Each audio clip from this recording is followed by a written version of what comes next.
Tonight, we continue our 21 Strong series with a story about connection. The pandemic has given nearly all of us new appreciation for it. Tonight, meet two best buddies who are still waiting to meet in person. Hey, buddy. Hey, could you get on that link I just sent you again? Hey. What's going on, buddy? Matthew and George often meet up like this. How's your day going? Good. Last week, they let me tag along. What's going on, buddy? George. George, it's nice to meet you. I'm Sarah. Hi, Sarah. Where were you at when you found each other? Much of Daddy. Mm-hmm. I began to get home. I get home so much every day from Monday to Friday.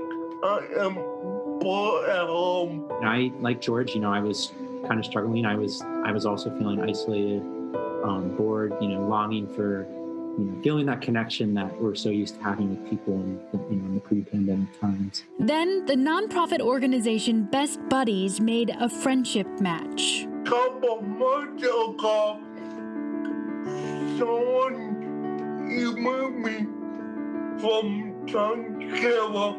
He sent me a name of person and name Matthew. You're the first match for our program here on campus. Best Buddies is relatively new to Ohio. Its chapter at John Carroll started in September. I think last year, Sarah, during the coronavirus pandemic, all of us experienced isolation. And some of us, including myself, really for the first time, and we realized how awful it was. Well, unfortunately, many people with intellectual and developmental disabilities have experienced this their whole lives. These one-to-one friendships are key to strengthening inclusive communities. We check in, we talk about what we did that week, what were some of our highs, what were some of our lows, anything that made us laugh, something we're grateful for. I sent him a true break by myself.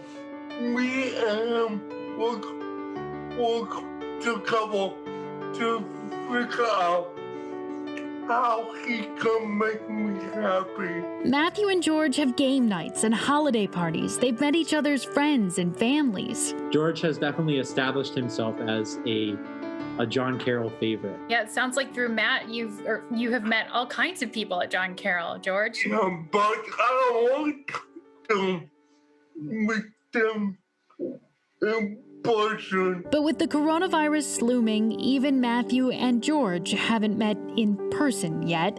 Matthew graduates in May. I'm outside on campus. So this is the chapel outside. And then this is John Carroll's campus. Wow. You've never seen it, have you? I never been to the church. You never been to this church? Well, I'll tell you what, whenever we meet in person, No. I'll come and I'll show you the inside of it. That sound good? Yeah. It's one of my favorite spots on campus. Yeah. Still, these true friends lean on each other to stay 21 strong, counting down the days until it's safe to meet face to face. I just feel like George and I have made such a strong connection, and I've formed such a tight bond, and I consider him one of my closest friends. It may not be meeting someone at a coffee shop. All right, buddy, I'll talk to you later.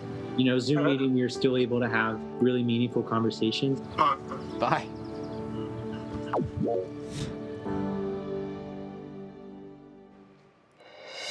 And Best Buddies is just launching a chapter at Westlake High School, and it can help bring one to your school too. It all starts with an email to ohio@bestbuddies.org.